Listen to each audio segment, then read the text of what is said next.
And so Paul now advises the Corinthians not to change their position in life too hastily. Not at the present time, he says. And we might just ask the fair question, why would Paul give this advice? Because surely as we're reading it, we're thinking it sounds like what Paul is saying is you're a whole lot better off if you're not married.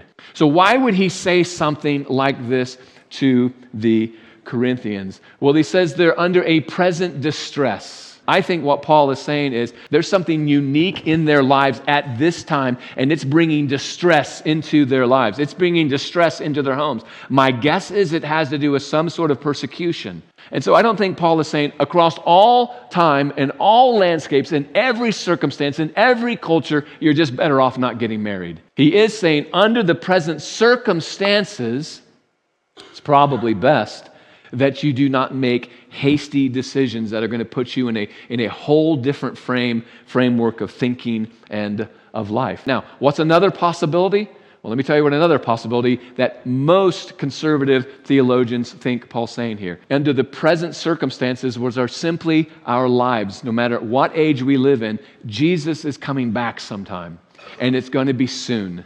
And therefore, we should consider that when we're making decisions in our life. It's this broad category that he's talking about here. He's saying the end times are here. It's getting very close to the return of Jesus Christ. Therefore, we shouldn't be thinking about getting married. We shouldn't be thinking about changing our station in life. So there are many who would say, this isn't just about some present circumstance in Corinth. This is about the broad sweep of time. What do I think? I think it's a combination of the two, quite frankly. I think there's something going on in Corinth at that time. This is why he says this present distress.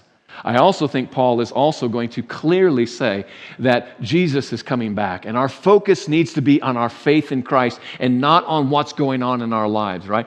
I think that fits best with the context of what we've been walking through.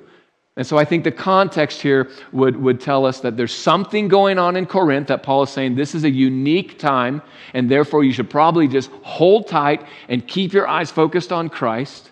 And I think he's saying even in the broader sweep of time, Jesus is coming back, right? Or we're going to Jesus. Therefore, what's going on in this life isn't nearly as important as that reality. And therefore, we need not feel obligated to make significant changes in our lives at this time.